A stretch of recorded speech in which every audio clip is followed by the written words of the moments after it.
How's everybody doing today? My name is Ethan, and today we will be changing our sway bar end links and replacing our inner wheel well fender uh, splash shield, whatever you want to call it. Uh, you will need your sway bar end links. You will need a couple tools, uh, and you will also need to lift your car and take it off. So I definitely recommend getting your tire iron from the back of your car if you have it. If not, look it up on Google. It'll tell you your exact size for your lug nuts, and you can do it that way. So today I'm using the Mevotech Supreme greasable sway bar end links. I also bought a grease gun and some grease for it. It is the Mobil 1 synthetic. If you don't want to have to do that all the time, it's definitely recommended to be greased about every oil change or every like 7,000 miles. If you don't want to have to keep up with that or do that, I do not recommend getting the greasable ones. So what I did is I went ahead and put it all together, greased both of them, as you can see here. You want to go ahead and do it if you did get the greasable ones. You want to fill it all the way up until it is just coming out right here. Wipe that off. Wipe it off somewhere else, on a rag, something like that that you don't mind throwing away or whatever. And you will clean the little nubs off as well. And once you go ahead and get all that, go ahead and lift your car up, take your tires off, and we'll go ahead and get started. So in order to get started, once you take off your lug nuts and your tire, your sway bar end link is going to start here and end down there. If yours has a whole bunch of rust, like mine does, you will get some WD-40 or something to be able to clean it or loosen that little bolt off, or the nut. So all you have to do is get a 14 millimeter once you let that sit in. Be careful. Put it on there, pop it off. All right, so once you go ahead and get your tire and your lug nuts off, you're going to make sure that you get your jack while you have your jack stands up. You're going to want to get your jack, put it right down here at the very bottom of this boot, put it at the flattest part. It'll be easier to lift. So once you do that, go ahead and pump it up and release some of this tension on it. And all you have to do is spray some WD-40 if it rusts too much, or if it has rusted too much, you can use that to grease and get it off. Down here is going to be the bottom. It's going to be a little bit more difficult to get to, so take your time with this one. So once you go ahead and, so mine were pretty rusted actually, so I went ahead and got some of this. It's a PB blaster. As soon as I put it on, waited about like 2-3 minutes. If yours is heavily rusted, wait about 15 to 30 minutes. Spray some of that on there, and it came loose almost immediately. So I am on the passenger side right now, so I did switch sides. Go ahead and spray it down there, pop it loose. When you do start doing this, make sure you put a jack up under the little boot right here to keep this up and keep the torsion down, or compression, so that way it will make it easier to like pop loose like this. So once you go ahead and get that off, go ahead and put your little nut, bolt, whatever you want to call it, down to the side, and go ahead and do the bottom, pop it out. Once we do that, I will show you what to do next. Alright, so we went ahead and got the old one off. As you can see, these were very worn out. There's a new ones on there. So for this, you will need that penetrating rust remover. You will need an Allen key in a 15 mil, 14 mil. My original one was 14. These are 15 mils.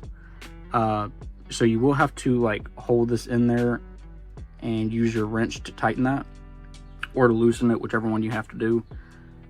If it is too stuck and you cannot get it out, you can definitely go get one of these. It is a rotary tool. Get a couple cut wheels or cut off wheels, whatever you want to call them. I didn't have to use mine. They popped right out with just a little bit of force, so those are all good.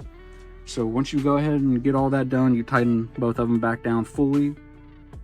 Use your torque bar afterwards to get to the right foot pounds. These are 17. So once you get that done, go ahead and lower your jack, put it to the side, go ahead and get your new tire, and go ahead and put it back on. Once we get done with this, we'll go ahead and do the other side, and we'll check on those. All right, so now that we're on this side, we already went ahead and put the tire on the passenger side, put all the lug nuts on, tightened it. We lowered it. We went over to this side, lifted it up. Go ahead and do the same setup. Go ahead and lift the bottom, put the jack there.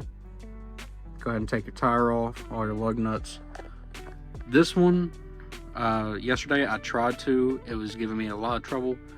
So you might have to cut it if it kind of gets like that. You might not have to. Definitely recommend spraying the PB blaster on, waiting 30 minutes, an hour, letting it sit.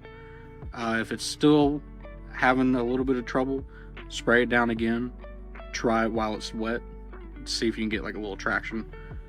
If not, then you more than likely will have to cut it. Hopefully we don't have to cut this one, but yeah, go ahead and do this one, and then we'll show you what to do afterwards. With this one did start to round out. We already have replaced it. This one did start to round out. I tried to use a rotary tool, didn't really help it that much. Had to go in through the top. That didn't end up working. So if that doesn't end up working, you will have to end up drilling it out. I had to take it to a shop just to get this one out. This one down here came out just fine. This one was the only one that was giving me a problem. I got a little too far into it, and I just realized I had to take it to a shop. So if you get to that, don't worry about doing that. Sometimes that stuff happens. Sometimes you just have to actually go get it, fixed at a shop.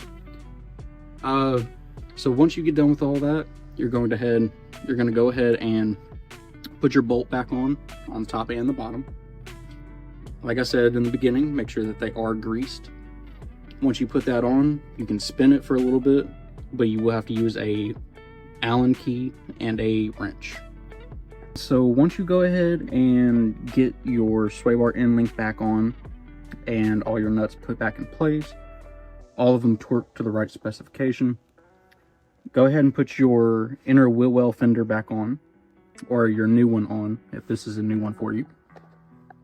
You will go to AutoZone. They have a whole bunch of like little body splash pins. For Nissans, Mazdas, and I believe some Hondas, a lot of the same pins will work. So you will see like a whole bunch of holes right here. Make sure you order from the specific brand website. This one is a little bit smaller. I ordered it off Rock Auto. So all I had to do was just zip tie these two little spaces. Everything else popped in just fine though. So you will see a whole bunch of like little holes to pop push pins in. Like this one doesn't really reach back that far, so not too worried about it. So once you go ahead and get that done, go ahead and put your tire back on, put your lug nuts back on, lower it, tighten your lug nuts, and you're all good. All right, guys. So now that we've gotten done with the sway bar end link service and the splash shield replacement, I wanted to say thank you for watching this video and for watching the previous videos as well. I did want to state for the record, I am not a professional mechanic. I am not someone who went to mechanical school or trade school for this. I am just someone who, works at a lube shop, wants to work on his own car, and get to know it a little bit better and be able to feel more comfortable while doing services. Again, do not do these services unless you feel somewhat comfortable in your ability to do them. I learned that the hard way with the top nut on the driver's side sway bar end link.